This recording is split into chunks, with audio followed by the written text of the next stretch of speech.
بسم الله الرحمن الرحیم. السلام علیکم بینندگان عزیز. به گزارش امروز ما خوش آمدید. امید میبرم در هر سرزمینی که زندگی میکنین انشالله که زندگی بر وفق مراد شما باشه. یعنی آنچه که شما میخواین زندگی به دلتان باشه. صبح میشه، شب میشه، به همین شکل زندگی هم در گذر است. اما بهتری است که به خود فکر کنیم، به خود برسیم. هر قدر که ما زیادتر فکر بکنیم سر زندگی که چی است، چی میشه، با اونمو اندازه و پیمانه زود پیر میشیم. دق میاریم، مزه زندگی را نمیفهمیم. پس بهتری است که ما و شما زندگی را خوش بگذرانیم، خوب بگذرانیم. سلام، خوب هستی؟ بخیر هستی؟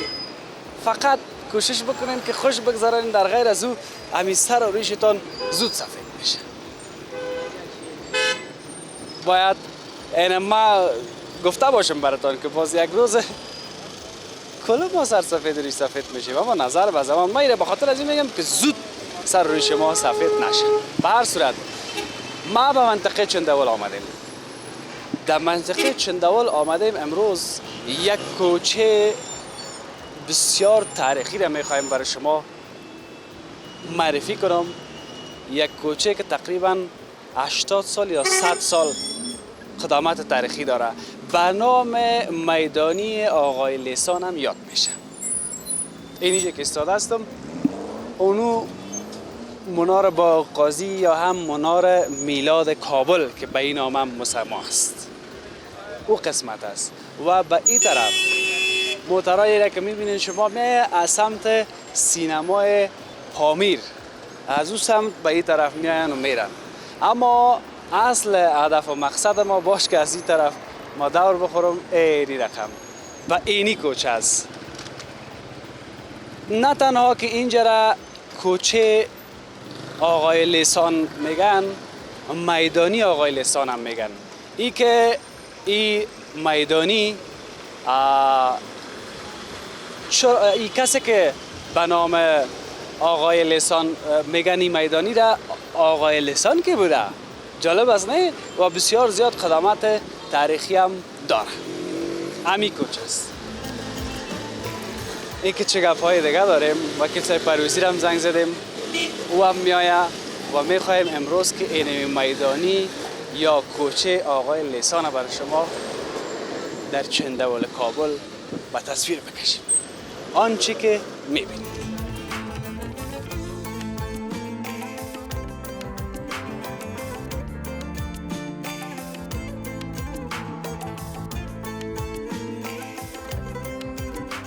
چندول جای علم و دانش است. کشور ما را از جنگ جدل خلاص کنم. شما باید مشوق ما باشین، ما مشوق شما باشین. کوچه آقای لیسان هم بسیار زیاد تاریخی است. آقای لیسان خودش که تکیه‌دار است. شیطنت های من بیچاره را جدی هر نگیر. کس که هر چیز گفت دیگه قبول نکو. جانمان تو جوره؟ شکر بخیر سلامت. ازم دور دیدم این رقم اینجا 2 نفر معلوم پیش که آمدم این 5 نفر است. ما خانم فوت کرده خبر دارید. حالا خدا مغفرت هستم به او خاطر جوال شده. پخسه چه قسم می شده؟ 5 روز 10 روز 1 ماه ایرت لغت میکردن، تر میکردن.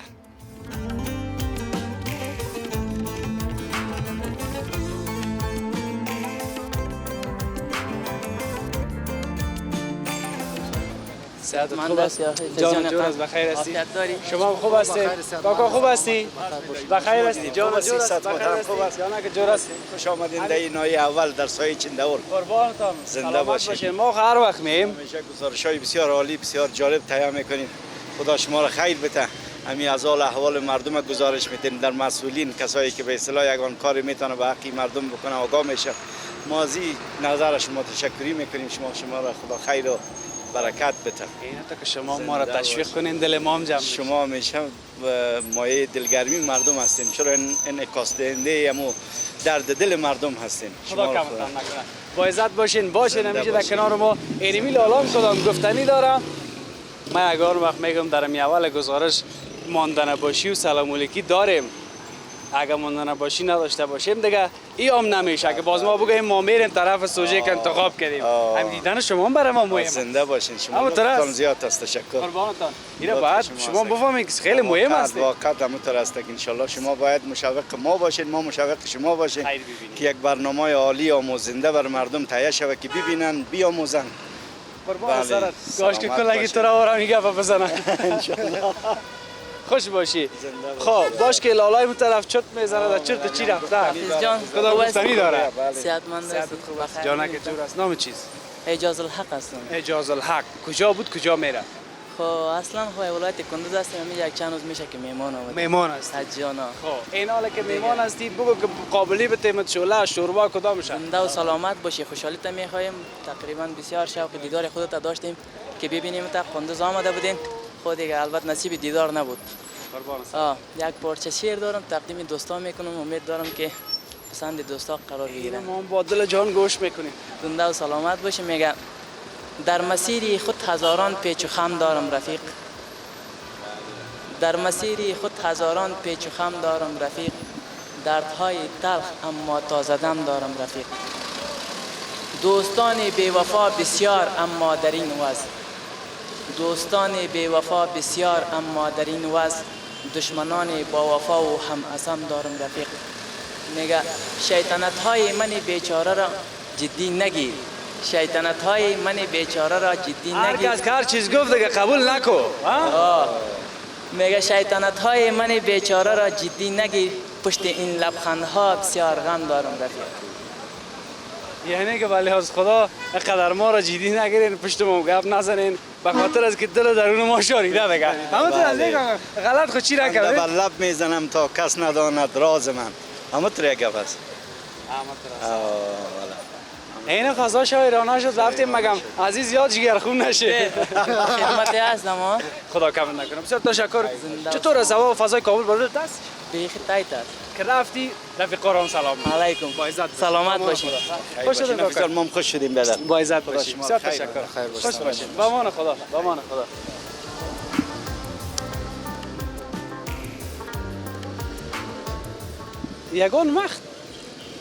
یگان رفیقای ما میگه که یگان جای تاریخی کابل براشان جالب نمی باشه، ولی ما چی میگم؟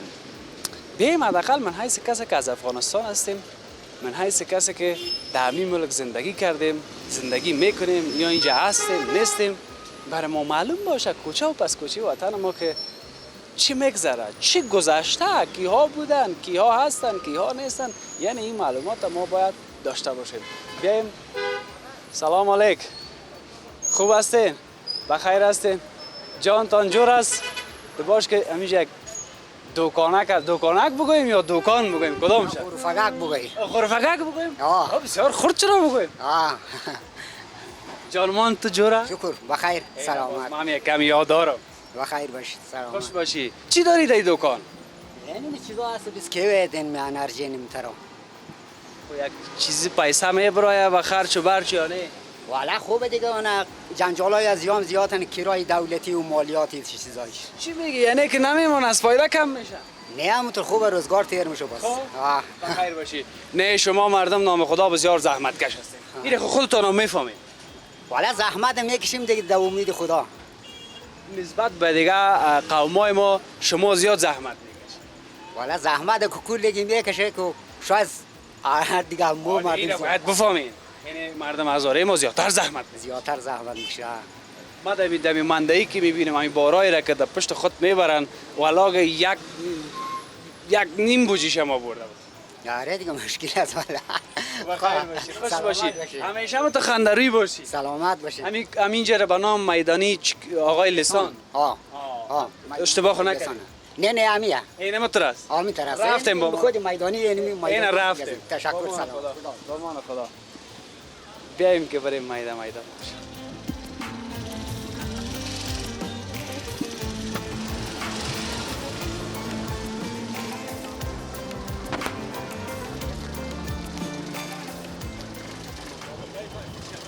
2:30 تا 11. جانا 2:30 تا 11. بخیر باشه.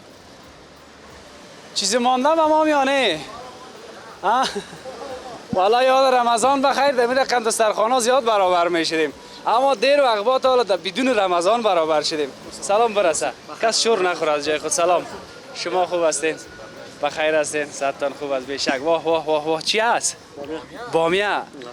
فقط نیده باشی بامیه گفتم باش که نه تو گفتم که دم زیر ماست چیز دگان گفتم که تش مکس کرد. معلوم میشه بامیه است. شما هم ضعیف شده. چرا خندیدی؟ هم چشمای ما ضعیف شده نشده؟ نه نشد. ازم دور دیدم این رقم اینجا 2 نفر معلوم پیش که آمدم این 5 نفر است. بغل شیشه مزه خاطر بغل شیشه مزه خاطر دستای تو بیا نون بخور بیا قربان سرت. ما دستای ما هم ششتگیست، اما تو پاک صفا و سوتره پیشتر ما اونموجه یک چیز خوردیم بعد از چای گوش نشده بودیم. اما گپی است که امی 1 کاسه و 5 نفر 6 نفر، یعنی ما چون همینان چرا خدر مزه میته همین سر از امیر شما دوره منه کاسه اشتبنی هم داره. توی سکو اون یک کاسه اشتبنی هم داره. اشتبنی رو به کی مانده بودی؟ ایرمان مگه کم بود که باز مندازه یعنی باشه یک بیچاره پیدا میشه. خب بخیر باشی. اینی هم تو لغماش کتا میگیره حالی آخو کار کردن. تو چی کردی؟ ما یه چیز یه چیز؟ چطوره نان تو را مزه میته یا یاره؟ کل ماره؟ بس سعیس نوش جان. این ما می لغمه میگیرم میگن همی ویتامین گوشت در بامیه است. راست میگن؟ چطوره راست است؟ آه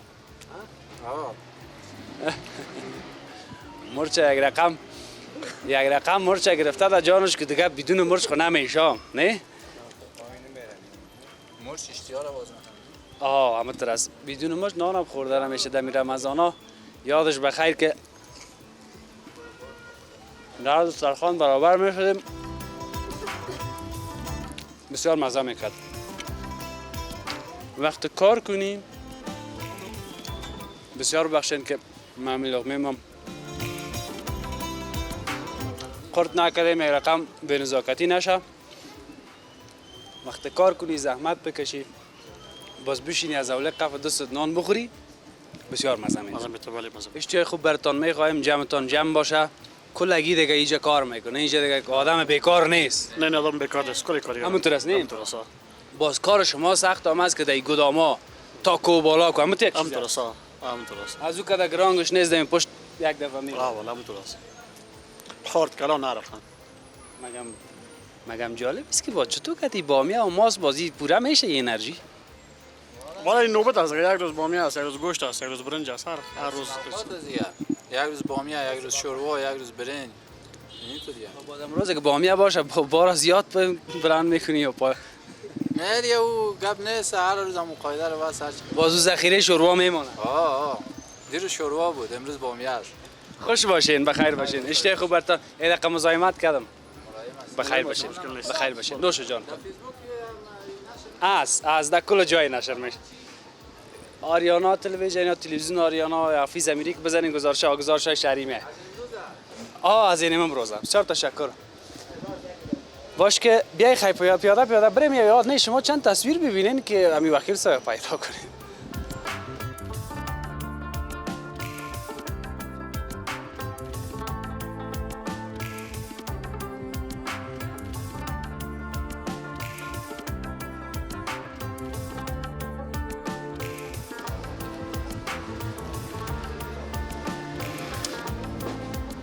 باش که وکیل صاحب هم از اینجا آمده. السلام علیکم و رحمت الله و برکاته. خوب است جان که جورس بخیر هستی. خوش آمدید چند باشی روز به روز که روز به روز نام خدا جوان شد امیر وکیل صاحب. بیا پیشتر بریم همینجا باشه. آدمی که زن نداشته باشه خود جوان میشه. زن نداشته باشه؟ ما خانم فوت کرده خبر داری حالا بهتر هستم به او خاطر جوان شده. یک کسی از من پرسان که وکیل صاحب یک روز پرسان که بگو چند تا زن داری؟ یک دانه زن دارم. حالا هیچ. اوقات یک خانم داشتم که دختر مامایم بود. معلم بود در مکتب مجید بروی. در شب 19 بیچاره فوت کرد. حال تصمیم چیست؟ تصمیم دارم که عروسی کنم ولی ببینم کسی باشه که گفته دوستا که ما را صحیح نگاه کنه. تو را جوان نگاه کنه. اولا بگه هر چقدر زن که نیامت است، افتخار مرد است. زنی که به حساب در خانه خدمتگار فامیل به حساب سایه و منطقه و اما اولادا می باشه. او آدم هر چقدر که بگویم جوان نگاه کردن میتونه جوان می باشد. خدا کمند نکنه. زنده باش. باش که از این گپا دیگه بگذاریم که نگویی که به خاطر سوالای شخصی آمدی یا به خاطر میدانی آقای لسان. این شخصی نیست، بلکه عمومی است که هر کس زن میکنه از فامیل بسیار خوب و با افتخار بگه. نه نام خدا وکیل صاحب خوبه. وکیلا دیگه نام خدا کلشان روشن فکر این گپا پیشانه است. بسیار تشکر وکیل صاحب. مکمل خودت یک معرفی کو سلام بده که باز نمانه که باز بریم بخیر. بسم الله الرحمن الرحیم. به نام خداوند. بازم خدا را شکرگزار هستیم که ما و شما در جایی که به حساب تاریخچه چندول و چندولی ها است استاد هستیم و صحبت میکنیم. ما اول سلام برای کسایی که در داخل کشور و خارج کشور است و کسایی که واقعیت ما و شما را دوست داره و دوست هم نداره سلام خدا تقدیم میکنم. اسمم سید حسن پرویزی است، وکیل بالاکوی چندول یا گذر چهارم که از پل آرتن گرفته تا نزدیکای با سید مرد و سایه کوی و پایان مربوط می باشه وکیلشان است. بسیار تشکر وکیل صاحب پرویزی. بسیار یک آدم اجتماعی است و نام خدا کسی نیست که دوستت نداشته باشه. والا ما به کل احترام دارم. هر کسی را که خداوند انسان هست کرده ما احترام برش داریم. بسیار تشکر. بخیر باشی. بریم قصه کده بریم. خوب است که همین منطقه را هم ببینن، در جریان گپای ما تصویر هم ببینن. چطور وکیل صاحب؟ بله. همین یک چیز را باید بگوییم که بر ما جالب بود. نظر به دیگه گزارشایی که مثلا ما از چندول داشتیم، این میدانی آقای لیسان یا کوچه آقای لیسان هم بسیار زیاد تاریخی است. مثلا اینمی قسمت که استاد هستیم ولی اینمی خدا چند پشت کونه کرده باشه. اینمی خانه آقای لیسان یکی از بزرگای سایه چندول بود که همیجا تکیه خانه داشتن، نادخوانی، منقبت خانی، منبر، سینه زدن در محرم است و بود. شاید از 100 سال زیادتر می شود که کوچه هایی که حالا سرکا رفته آقای کوچه هایی بود که از دان سه دکان حرکت میکرد و مردم از این را در فرق کو میرفت. یعنی این خانه های کمیال اینجا هستیم این خانه ها نبوده دیگه. یک این سابقایش بوده این آخر نواباد شد. تکیه خانه سابق بوده، یک ذره دستکاری شده و اونو چند تایی که میبینین این خانه استاد عطایی بود، یکی از منقبت خانهای مشهور چندول که خدا بیامرزه فوت کرد، فروختک. و او پالش خانه سابقه امیال هم است اکبر که یکی از آجی علی اکبر که یکی از فراشای عمومی تکی عمومی بود که در این وقتا و پدرکلانایش هم فراش بود، فوت کرده که خانه پدرکلانا و نکیشانه. اینی از آجی سرور است که خودش فعلا بچه‌اش خود آجی سرور هم در خارج است. ریسفه چه شاید که باشه خدا نگاهش کنه است. این است و اگر روبرو رو ببینین خانه آقا میریم خیر خود تو طرف برو. و این میدانی لیوار سفته میتونی که ما وکیل صاحب بیایم کو طرف هم ببینیم. میدانی که ما تا این قسمت از اول گزارش داشتیم هدف وکیل صاحب این میدانیه. این میدانی آقای لیسان برگردم آقای لیسان هم شاعر هم نویسنده هم خطاط و این خانه آقای باش که اینمی خود آقای لیسان ایده دیگه حتما یک آدمی که همگی میشناختشه. مثلا این قصه 80 سال 60 شاید از 100 سال بیشتر بوده باشه. آقای لیسان خودش که تکیه دار است، کسی است که تکیه می بود، منبر می رفت، شاعر بود، نویسنده بود، خطاط بود، رسام بود. آدم خرد در چندول نبود. خدا را شکرگزار است. چندول جای علم و دانش است، جای فرهنگ است، جایی است که کل نویسنده ها، خطاط، رسام یک روز بخیر اگر بیکار بودیم باز ما شما زیارت سید مرد میریم، تمام بزرگای سایه در اونجا دفن است. از آقای بلبل گرفته، آقای شاه گرفته، آقای بلخی گرفته، تمامش آقای سید اسکندر آقا. او قسمت ها باشه اول فعلا خانه آقای نادری است، زگری نادری اون رو برو که پدر از اون کلا دوز بود، کلای پست سابقه 100 سال پیش و 50 سال پیش در مردم کابل رواج بود. یکی از فرهنگ هایشان کلای پست بود. همین کلاه قرقال. قرقال شما ما پست میگفتیم با قرقال. یعنی گپی است که خیلی فکر کنم که 90% یا 80% شخصیت های بزرگوار و شخصیت های علمی ما، کسایی که مثلا با دانش بودن، مطرح بودن در او زمان، دمی قسمت کابل دمی چندول بودن بله. تا جایی که ما در گزارش‌ها مثلا از خودت شنیدیم بله. و دیگه همین قسمت باش حالا اون چیزی که از بزرگای ما میگن این مسئله همین ناف کابل بله. حالا این خیلی دیگه اینجا بوده دیگه اصلا به یاد خاطر از اینکه ما این امیال صدا کنیم مثل ناحیه دو حال خود جدا شده و قاید مرادخانی هم مربوط ناحیه اول بود. پالیش امیال ما و شما ریاست دولت میگیم یا رئیس وزرا میگیم. فعلا رئیس وزرا یا ریاست جمهوری سابق یا پادشاهی سابق در بی خود کابل بود که نزدیکش است. حتی بیرق ریاست وزرا تو معلوم میشه برای ما و شما از اینجا که استاد میشه. به او خاطر این ناف کابل است و جایی است که اولین ناحیه که در شهر کابل جور شد به نام ناحیه اول که از یک شروع شد حال در 22 ناحیه ختم شده.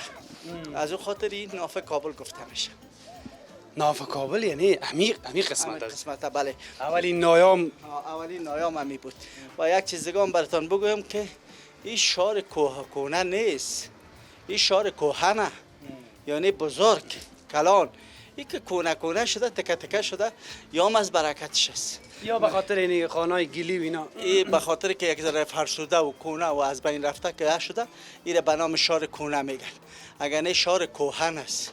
شهر بزرگاست، شهر کلاناست، شهر شاعراست، شهر نویسنداست، شهر خطاطاست، شهر کاتباست که حتی از برادرای هزاره کاتب دربار بود. ایتو یک شهر است، ایتو یک منطقه است و جای مقدس، جای پاک ناحیه اول بود و است. بسیار تشکر. اینه اول اینمی دروازه را که ببینیم این خدا چند پشتت کنه کده این شاید براتون بگم که 150 سال 120 سال حتی 200 سال هم شاید شده باشه که به اینمی حالت که هست. ولی از برکت چیز؟ از برکت از است که هموقای برکت سایه زیاد بود. کل مردم یک قلب پاک و عالم دارن. قلب پاک داشتن که حتی میبینی چوبایی که یکی به دیگه وصل میکردن که حتی چوب شور خورده نمیدارد. حالا در خارج یا بیبی که در کانکریت و سمنت ولی پس چپه میشه بره. همین یک گپ که میشه چپه یک زلزله یک اخلاص و نمو برکت و نمو برکت. کلی گپا بوده که تا بال اینمی مانده اینمی به مو خاطر اینمی برکت و خوشبختی ما اینمی است که ما از دعای امو بزرگایی که سابق بود و فعلا مادرای ما و سفیدای ما از برکت دادیم که چندول به می حالت بوده و است. این چوب چی بوده که تا بال قدر دوام کرده؟ این چوب به چی میگفتن؟ یک رقم چوبایی است که از چنار جور میشد. فهمید؟ چوبای چنار بوده، چوبای خار بوده، زیادترش خاره. چوبای خار است. چوب خار از این قدم محکم هیچ نیست. نه حال سگاه که یک دروازه که به حساب در چیز کم 100 سال 100 سال 200 سال باشه همین دروازه اینی بسیار محکم از شاید 2 سال 3 سال زیاد دوام نکنه. جالبتر از این خود امی دیوریوه که کوتاه است رشاد تصویرش هم داشته باشه اینجا سایکل که بسیار یک رقم پوده شده پوده یعنی چیز در جانش نمانده ولی بان هم استاده است. دیوکای سابق یا پوشاندگی سابق همونطور که ما شما لفظ تغییر کرده یکم پیشرفت شده. سابق دیوکا میگفتن. دیوکا معناش یعنی پوشانده هایی که بود که سابق ایسایی که تو این چوب معینی که به حساب این چوب است که ما شما میگیم دسته بیل واره و این قدر دوام کنه و از همه که جالب پیش خشت است. خشت خام پختنه بر شقه است.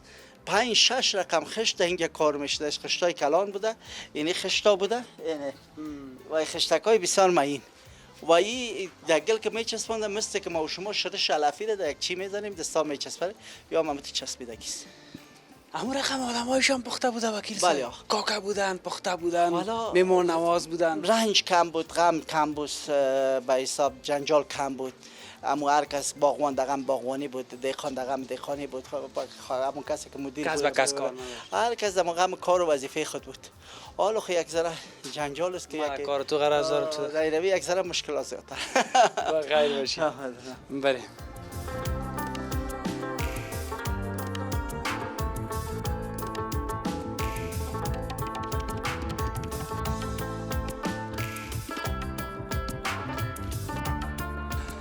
باشه که اینجا یک دو تا بچه بسیار با جرأت اینه یگان وقت میگن که یگان داره یک چیز میگن نه ببینید که عالمی ها چقدر کارا میکنن هر رقم بار باشه در هر رقم بلندی باشه در سر اینمی مرکبک های مسکین میمانن یگان تا یگان وقت قارمش سرکی دیگه شنیدی چی میگه بچه چی میگه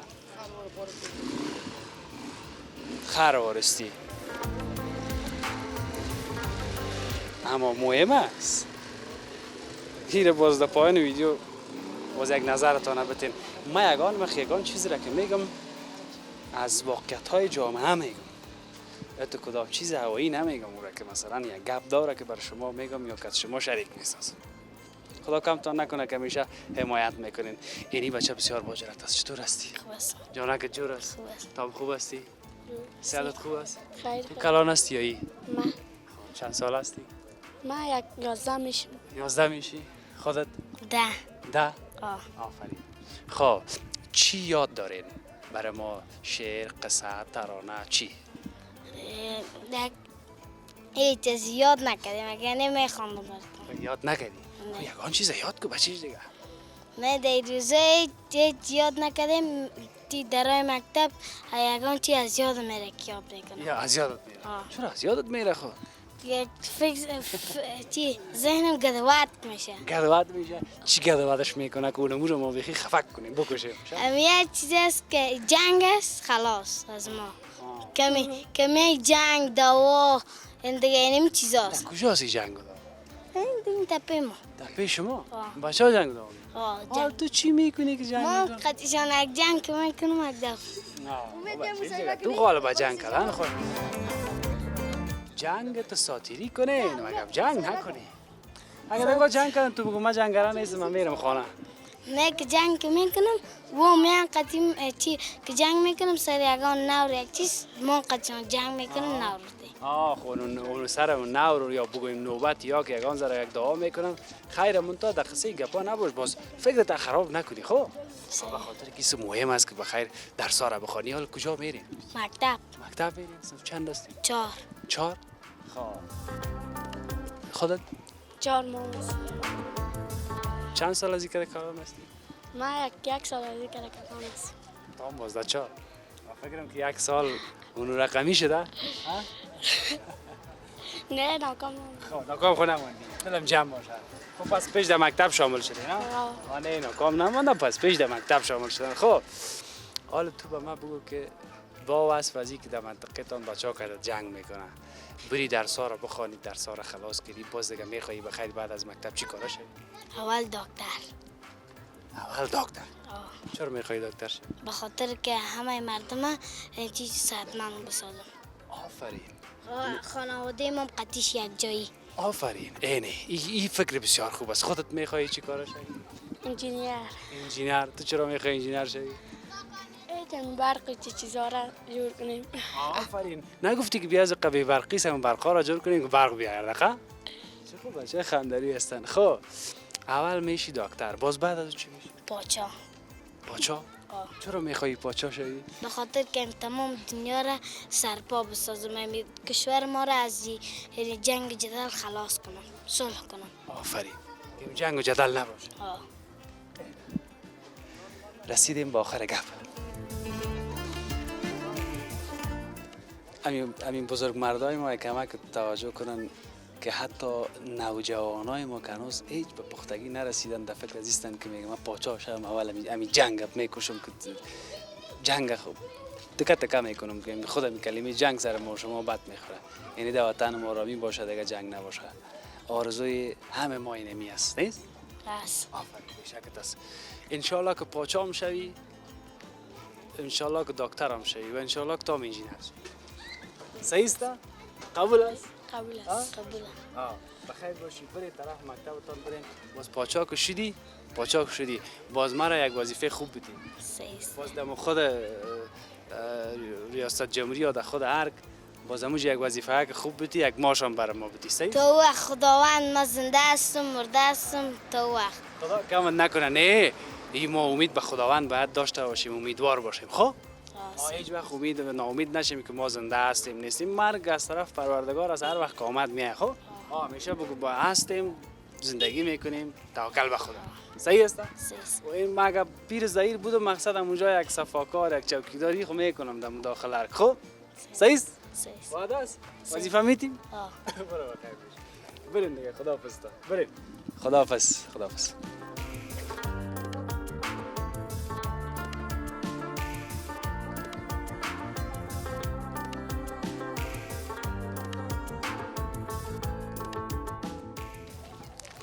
این قسمت را که شما تصویر میبینین وکیل صاحب همراه ماست. مقصد اینجا اگه افتادیم در کدام جر و جوی در کدام چقوری دیگه بازیم در گردن خود بیا اونقدر تالی نداریم. نه خدا نکنه وقت جر جور نیست، ولی یک سیلبرد خورده ریزی است در پشت خانه آقای تکیه خانه آقای لیسان موقعیت داره. خب این هم مربوط به اینمی میدانی آقای لیسان میشه؟ بله یا مربوط به آقای لیسان میشه، بازو طرفش مربوط به زیارت سید مرد کبیر میشه. سیال باز چرا این رای از این رقمی است؟ رایش این یک رای فرعیش است که پشت دیوالاست. اصلا خونه میبینین که هم سمت شده هم کنکریت شده، تمام چی شده. به خاطر که شما بفهمین که سایک دیوالای پخسایی بسیار سابقه را. یعنی اینجا گپ بوده که ما را از را گفتی بیاییم. این دیوار سابقه است دیگه. این پخسایی است. با وصفه که باران برف، چی باران‌های خطرناک، چی برف‌های خطرناک در کابل شد ولی باز هم این دیوالا مانده. چه رقم پخسه پران بوده که بیادر؟ دوستای با نگویا سند ما اگر قدر نیست از 3 سال کنیم 3 ساله که قصه میکنیم به خاطر میکنیم که پدرای ما قصه کردن، نکاهای ما کرده. پخسه چه قصه میشده؟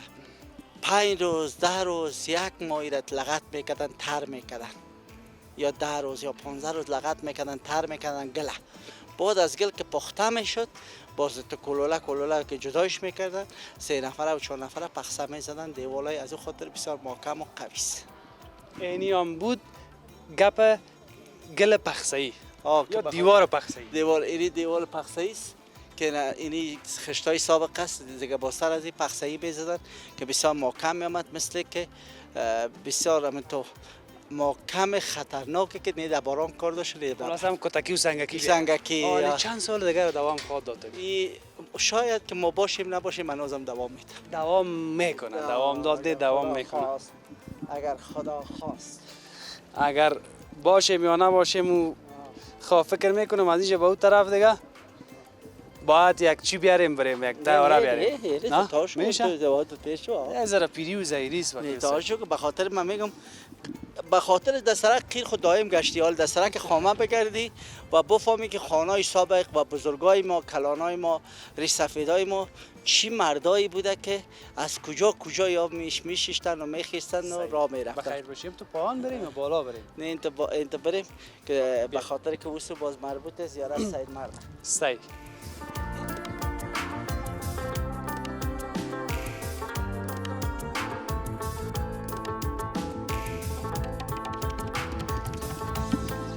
این رای هر روز این مردم که دایش زندگی میکنن نخواد باشه وکیل صاحب دیگه. این رای فرعی بود که من شما را آوردم به خاطر که اینی خانه پیشتر شما وسو نشان دادم از حاجی علی اکبر که گفتم فراش تکیه عمومی و جای بزرگوار بوده.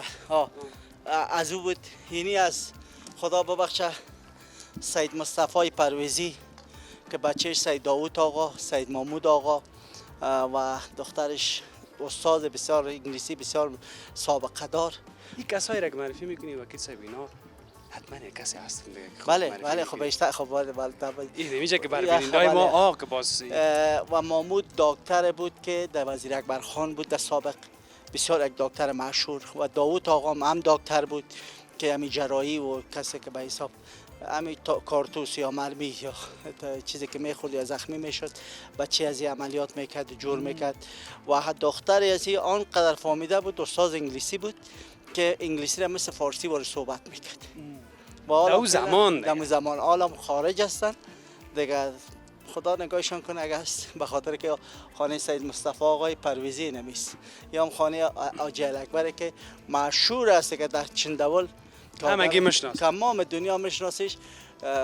تخلص نمیگم به خاطر که دوستا هست و بسیار یک آدم مشهور بود و هر فراش تکیه عمومی بود. داوود زمانی که در زمان ظاهرخان برات بگم، در زمان داوود خان برات بگم، در زمان به حساب دیگه حکومتایی که تا که زنده بوده و بچه‌ایشان بوده. خیر ببینیم وکیل صاحب فکر میکنم که گزارش ما خودت امروز تمام است. ما هم در خدمت هستم. ما بس تمام چیزی نمانده از طرف از این منطقه میدانی نه، باز- آقای لسان دیگه اینم کجای است دیگه. و یک چیز دیگه هم مونده که امیرم باید بگویم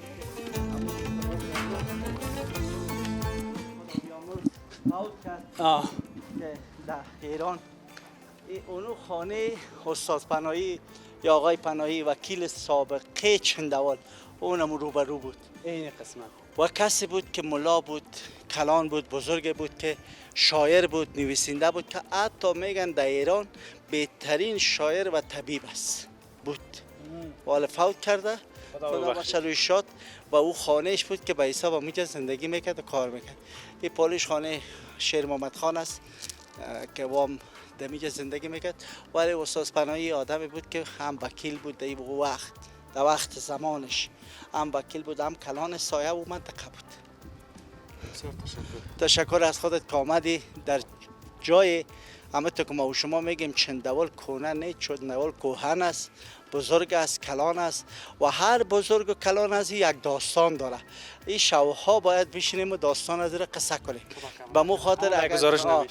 بخیر که آمدیم باز امو کسایی که در زیارت سید مرد بعد از اینکه دفن است و سید سکندر آقای پیر، آقای بلبل، آقای شاه، آقای بلخی، هر بزرگای کس بزرگی ما و شما می‌بینیم.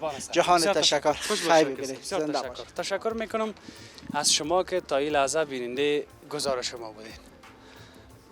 این قسمت هم مربوط به همین میدانی آقای لسان میشه. آقای لسان هم خود شما شناختین دیگه، وکیل صاحب از قدامت تاریخی این میدانی هم برای شما گفتن. این گزارش ما در همینجا به پایان میرسه. کمی کاسیر و بزرگواریتان ببخشین. ما امروز وکیل صاحب صحبت میکنم که چندین منطقه دیگه یا کوچه دیگه هم در همین سایه چندوال است که باید ما از اونجا هم گزارش بسازیم نظر به پیام‌های شما و همکاری وکیل صاحب پرویزی. تا فردا و یک بخش دیگه از کابل. خداوند یار و نگهدار همه ما شما.